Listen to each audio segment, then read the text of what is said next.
Ezra Lindemann, right here, the Renewal Fund, the parallel LLC count, 26 months of How transfers. dare you? I give it 9 years to the families who walked through the front door of this building. I built Lakeside Hope. I built the Recorder and say I stole from a Sanctuary's campaign. I would never in a million years take these speeds in my life. Rabbi Ezra Lindemann operated without meaningful oversight for over 2 years as the senior rabbi of a 240-family congregation in Westbrook, Connecticut. 240 families depended on him. Not one person checked. Ner Shalom Renewal LLC, same bank, your name only. He would not get a sermon to explain this one. Within 72 hours of the closed board session, the temple had retained a forensic accountant and changed the locks on the rabbi's study. Within 90 days, the state of Connecticut had filed 3 felony charges, $127,400, 26 months. A second bank account opened under a name nearly identical to the one his congregants trusted him with, and a single forged invoice printed on the temple's own letterhead that would unravel 19 years of standing at the front of the room. Quick question before we get into the rest of this one. Have you ever been part of a congregation, a club, or a nonprofit where one person held the keys to everything and nobody really checked behind them? Drop your story in the comments. And if you're new here, hit subscribe. This channel covers the cases where the betrayal happened from the front of the room. Ezra Lindemann was born in West Hartford, Connecticut, in November of 1966, the younger of 2 sons in a household that took faith seriously and money cautiously.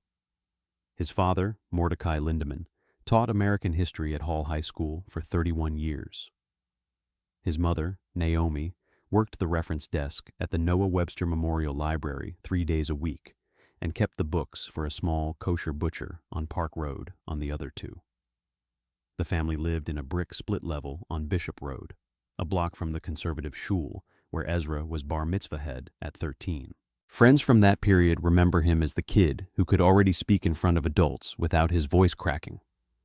He led the youth service at 13. He led it again at 14 and 15. By the time he graduated William H. Hall High School in 1984, he had already told his mother he wanted to be a rabbi.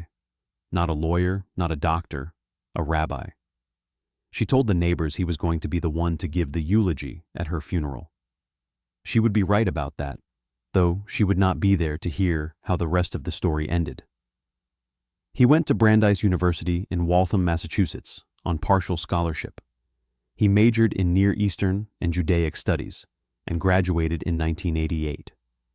From there, he went directly to the Jewish Theological Seminary in Manhattan, the flagship rabbinical school for the conservative movement, where the curriculum runs 5 to 6 years and the residential life is monastic in a way that suits some students and breaks others.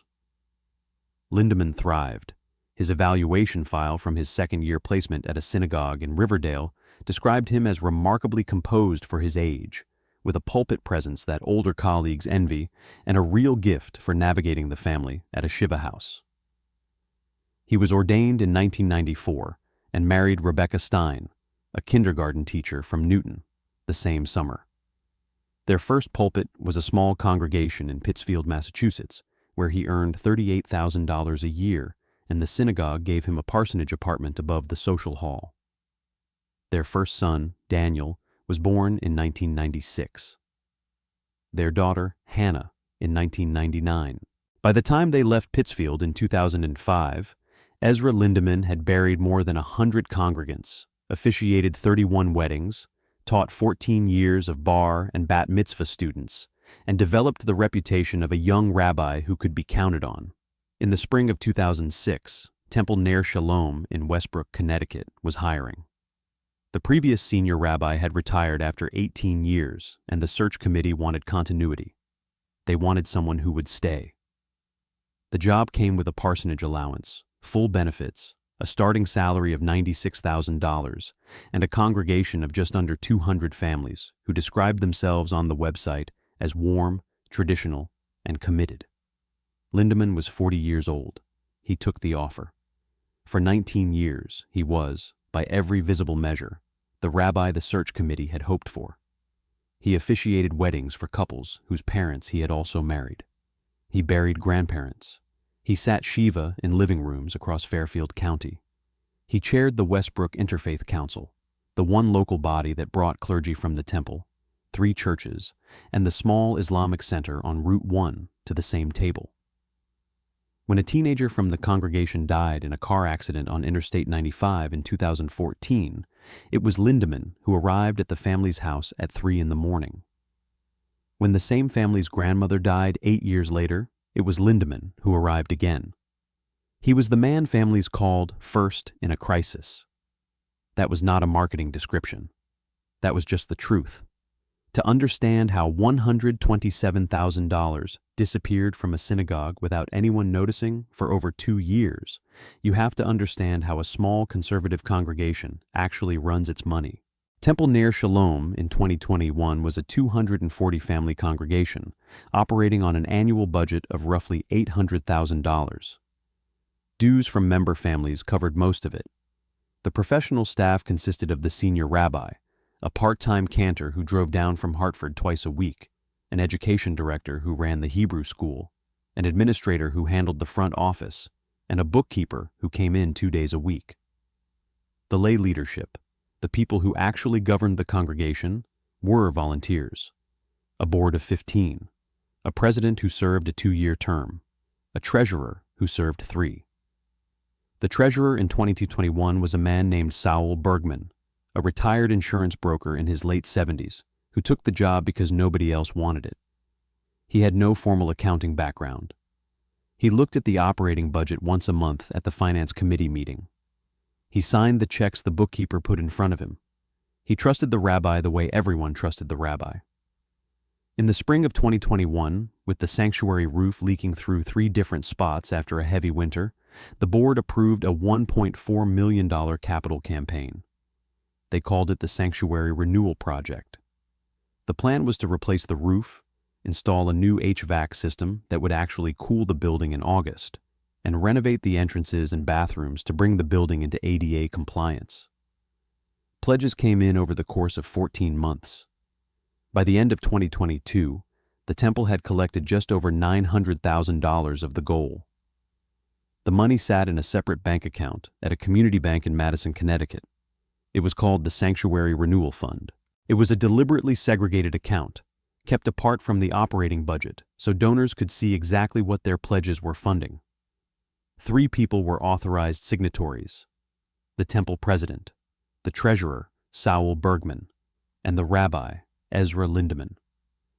The signatory arrangement was justified at the time as a matter of convenience. Construction projects move at the pace of contractors, not volunteer treasurers. The rabbi was at the building every day. He could sign checks when invoices came in. The board's minutes from the meeting where the structure was approved noted, almost in passing, that monthly statements would be reviewed by the finance committee. In practice, that review never really happened. The statements were mailed to the rabbi's study at his request. He brought summary numbers to the meetings. Nobody asked to see the underlying paper. He was the rabbi. They were a congregation. That was how trust worked, until it wasn't. The first transaction that would eventually appear on a forensic accountant's spreadsheet hit the books on October 14th, 2021. That afternoon, Ezra Lindemann drove 10 miles east on Route 1 to a branch of the same community bank that held the Sanctuary Renewal Fund. He sat down with a personal banker he had never met before, presented his Connecticut driver's license and a fabricated set of LLC formation documents he had drafted himself, and opened a new business checking account. The account was titled Ner Shalom Renewal LLC. The name was deliberately close to the legitimate fund. On a bank statement read quickly, the two were nearly indistinguishable. The new account had a single authorized signatory, Ezra Lindemann. He went back to the temple that evening for an executive committee meeting and reported that he had been at a pastoral visit with a hospice patient. The mechanism, once it was set up, was almost embarrassingly simple. 3 legitimate vendors were working on the project: a roofing contractor in Old Saybrook, an HVAC firm in Branford, a general contractor handling the bathroom and entrance renovations. Lindemann told all 3 to send their invoices to him directly at the rabbi's study rather than through the bookkeeper. He paid those invoices in full from the real Sanctuary Renewal Fund. Nobody complained. The vendors got paid on time. The work, slow as it was getting done. But alongside those legitimate payments, a second stream of checks began moving out of the real fund and into the Ner Shalom Renewal LLC account. These checks were written for things that sounded plausible: permit deposits, engineering consulting, asbestos pre-inspection, code compliance fees. Each one was supported by an invoice that Lindemann had printed in the rabbi's study on a template he had built himself. 3 of the legitimate invoices were inflated. The roofing contractor's first progress invoice for $41,000 became $46,000 on the copy Lindemann walked into the finance committee. The $5,000 gap went to the LLC. The HVAC firm's deposit invoice was inflated by $2,200. The general contractor's second draw was inflated by $3,600. None of the vendors ever knew.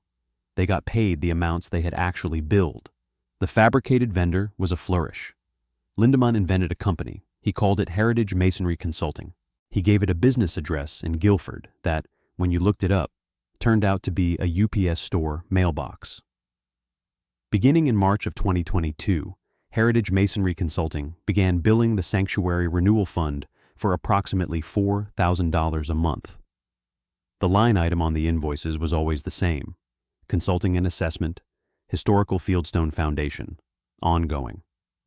The work was, on paper, examination of the sanctuary's original 1924 stone footings to assess whether they could support the new HVAC weight load. Lindemann reported to the board, when asked, that the masonry consultant had recommended a conservative approach and was helping the project avoid an expensive surprise. The invoices ran for 11 consecutive months, $44,000 total. None of the work existed. To cover the project timeline, which was now visibly slipping, Lindemann told the board a story that nobody on the board had the expertise to challenge: supply chain delays. The town's permitting office was backed up. The masonry assessment had raised a question about the foundation that the engineer was still resolving.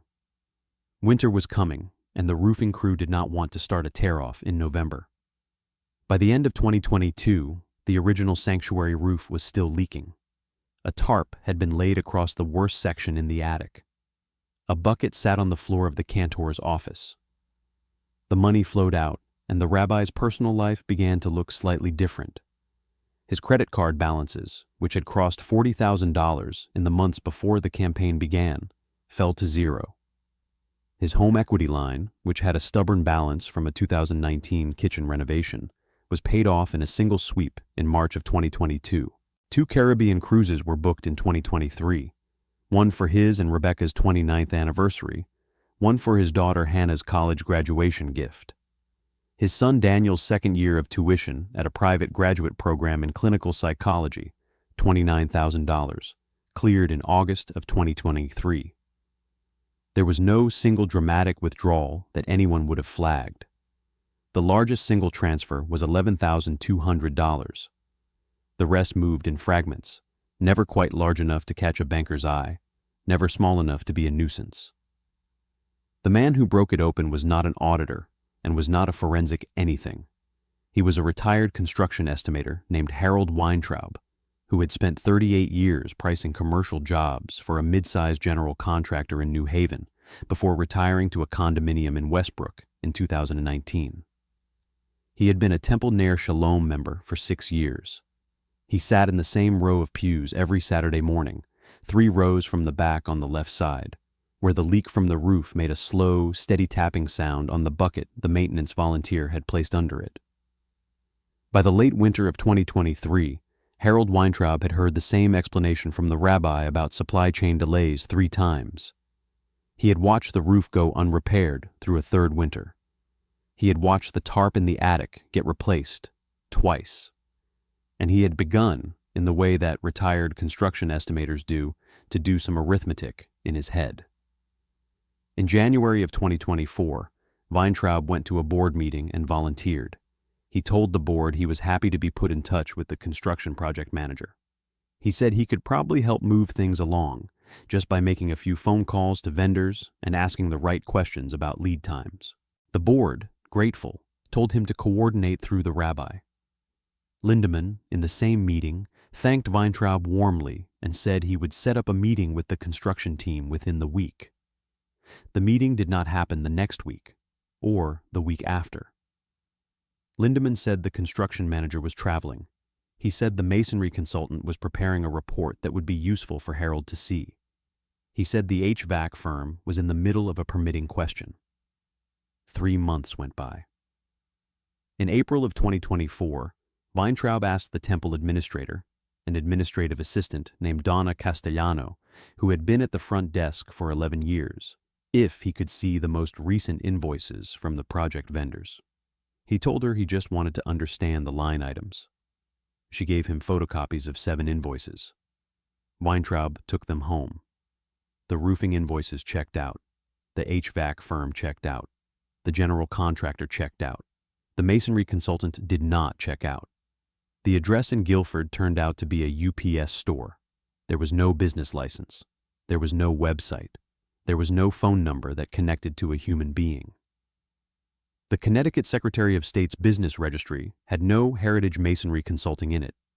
There was no record, anywhere, that this company existed. Harold Weintraub spent a weekend cross-referencing every line item on every invoice with construction industry pricing he knew from 40 years in the field. By Sunday night, he had a list of questions and a sick feeling in his stomach. On Monday morning, he picked up the phone and called the temple president, a corporate litigation paralegal in her early 60s named Miriam Adelson. He did not call the rabbi. He told Miriam Adelson that he needed to come see her at her office that afternoon, and that he would prefer that the rabbi not know he was coming. We're about to walk into the forensic accountant's findings and the closed-door confrontation. If you've made it this far, you already know this case is different. Subscribe before the next beat. We don't let stories like this get buried, and the way this one unravels in the conference room is something you'll want to hear in full. Miriam Adelson did not sleep that Monday night. She called 2 members of the executive committee from her kitchen at 6 in the morning, told them what Harold Weintraub had shown her, and asked them to come to her office at lunchtime. By Thursday of that week, the temple had quietly retained a forensic accountant from a firm in New Haven called Greenstein and Park. Her name was Talia Greenstein. She had spent 11 years at the FBI in the Boston field office working white-collar cases before going into private practice. The board paid for her work out of a discretionary line item and did not tell the rabbi. Greenstein asked for 30 months of statements from the Sanctuary Renewal Fund. She asked for the underlying invoices for every disbursement. She asked the board to authorize a request to the community bank for any other accounts in the rabbi's name or in any name containing the words Ner Shalom. The bank, after a brief legal review, complied. What came back over the next 3 weeks was a map. The parallel account, Ner Shalom Renewal LLC, was sitting in the same branch. Lindemann's name was on the signature card. The deposit history showed a steady trickle of checks, all written off the legitimate Sanctuary Renewal Fund, all signed by Lindemann. The withdrawal history showed transfers to the rabbi's personal checking account, to his home equity line, to 2 cruise lines, to a private graduate program in clinical psychology, and to 2 credit card issuers. Greenstein then asked for copies of every invoice the rabbi had submitted to the temple for the project. She compared the dollar amounts on the invoices the temple had on file to the actual amounts the vendors had been paid. 3 invoices, she found, existed in 2 different versions. Same vendor, same invoice number, same line items, 2 different totals. The version on the temple's file showed the higher amount. The version sitting in the vendor's accounting software, which Greenstein obtained by calling the vendors directly, showed the lower amount. The difference in each case had gone into the LLC. And then there was Heritage Masonry Consulting. There were 11 invoices in the file, 1 per month, each for approximately $4,000, each formatted identically, each printed on a letterhead with a colonial-looking masonry logo and a Guilford address. Greenstein ran the address, UPS store. She ran the EIN listed at the bottom of the invoice, fictitious. She pulled one of the invoices out and held it up to the light, and that was when she noticed the second line at the very bottom of the page, in faint gray text.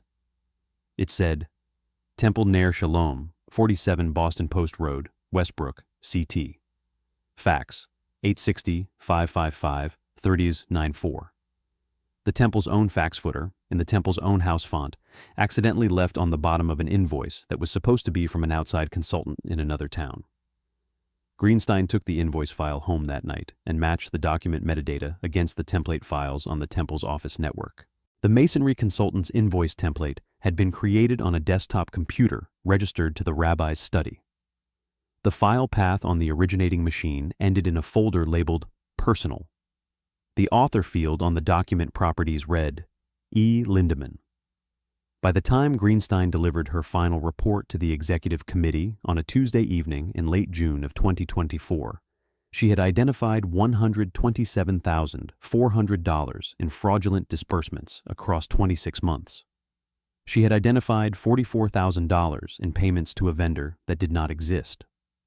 She had identified 3 inflated invoices. She had identified the bank account where the money had gone. She had identified the man whose name was on every check. And she had identified the moment, 11 months earlier, when the rabbi had billed his own congregation, on his own letterhead, for repairs to a sanctuary roof that was still leaking onto the pews where his congregants prayed. The closed board session was called for the evening of June 27, 2024. Lindemann was not told what it was about. The agenda, emailed out the day before by the temple president, listed it only as Capital Project Status Review, Executive Session. He arrived at the synagogue at 6:50 in the evening, 10 minutes early, wearing a charcoal sport coat over an open-collared blue shirt. He carried a leather portfolio. He greeted Donna at the front desk by her first name, asked about her grandson. He walked back to the conference room next to the rabbi's study, where Miriam Adelson, Saul Bergman, the vice president, and 2 other board members were already seated. Talia Greenstein was at the end of the table with a stack of paper in front of her. Lindemann saw her, and his expression changed for the first time that evening. Miriam Adelson spoke first. The transcript of that conversation does not exist, because no recording was made, but 4 people in the room took contemporaneous notes, and the substance is well documented in the forensic accountant's affidavit and in Lindemann's later plea allocution. The exchange went, in essence, like this. Rabbi, the board has retained an outside forensic accountant. Talia, do you want to walk through what you found? Rabbi Lindemann, I'd like to start with this document. Do you recognize this invoice? Of course. Heritage Masonry. They've been doing the foundation work. There is no Heritage Masonry, Rabbi. The address is a UPS store. The EIN is fabricated. The fax footer at the bottom of the page is the temple's. The document was created on the computer in your study. There was a pause. The notes from 3 of the board members all describe the same thing in this moment. Lindemann's hands, which had been resting on his leather portfolio, moved into his lap. His shoulders, which had been squared, dropped half an inch. He did not look up. The LLC was a holding mechanism. I always intended to reconcile it. Rabbi, we have the bank records. We have every transaction. We have the inflated invoices. We have your computer metadata on the masonry letterhead. I would like to call my wife. That was the last sentence Ezra Lindemann said as the rabbi of Temple Ner Shalom. He stood up, took his portfolio, walked out of the conference room, and left the building. The board accepted his resignation, in writing, 6 days later. He did not return to the sanctuary again until the morning of his sentencing. The board referred the matter to the Westbrook Police Department on July 5, 2024. The case was promptly handed to the Connecticut State Police White Collar Unit and then to the Fairfield State's Attorney's Office, which obtained a search warrant for the rabbi's study, his home computer, and his personal financial records. The arrest was made by appointment through Lindemann's attorney on August 18, 2024. He was booked at Troop F Barracks in Westbrook, fingerprinted, photographed, and released on a $50,000 non-surety bond. The charges were filed in Connecticut Superior Court, Judicial District of Fairfield, at Bridgeport. Larceny in the first degree, a Class B felony for a single continuing scheme exceeding $20,000. forgery in the second degree for the fabricated invoices, illegal conduct in regard to a charitable organization, a Connecticut statute specifically designed for embezzlement from religious and nonprofit institutions. The state argued that the larceny had been a single continuing course of conduct over 26 months and charged it as one count rather than dozens, a choice that maximized the sentencing range while simplifying the trial. Lindemann retained a defense attorney named Joseph Murata, a former state's attorney who had been in private practice in New Haven for 20 years.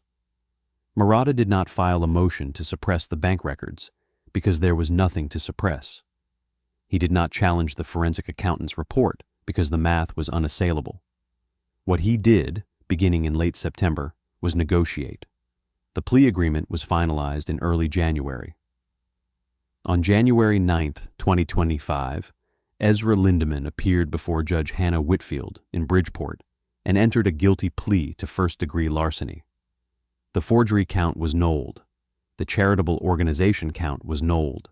The state recommended 5 years incarceration, suspended after 18 months, followed by 4 years of probation, full restitution of $127,400, and 300 hours of community service. The defense did not object. Sentencing was held on March 14, 2025. 3 victim impact statements were read in open court. Miriam Adelson read first, on behalf of the Temple. The most quoted line from her statement, which ran in the Hartford Courant the following morning, was this: "He stood at the front of our sanctuary every Saturday for 19 years. The roof above his head leaked onto the pews where my mother sat. We were paying him to fix it. He was billing us for repairs he was not making. On letterhead, he printed in the room we trusted him in. There is no restitution check that gives that back." Saul Bergman, the treasurer, read second. He apologized to the congregation for not asking harder questions. He was 79 years old. He did not look at the rabbi while he spoke. The third statement was from a congregant named Esther Halberstam, whose late husband had been buried by Lindemann in 2017, and whose pledge to the Renewal Fund had been $10,000 from her widow's pension. She said, quietly, that she did not regret the pledge. She regretted that she had given it to the man who took it, rather than to the building she had loved. Judge Whitfield spoke for nearly 4 minutes before pronouncing sentence. The portion that ran in the news coverage was this: "There is a particular weight to a theft committed by a member of the clergy from his own congregation.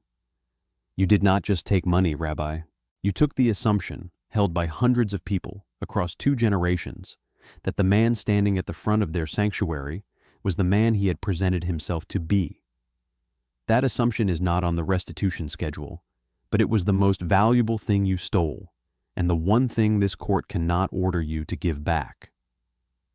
Lindemann surrendered his rabbinic credentials to the United Synagogue of Conservative Judaism's Rabbinical Assembly 2 days before sentencing. He reported to Cheshire Correctional Institution on March 28, 2025, to begin his 18 months. His projected release date is September of 2026. He will be 60 years old. The Sanctuary Renewal Project at Temple Ner Shalom was completed in October of 2025, paid for partly by an emergency assessment on member families and partly by the restitution check that arrived 4 months after he reported to prison. The new roof does not leak.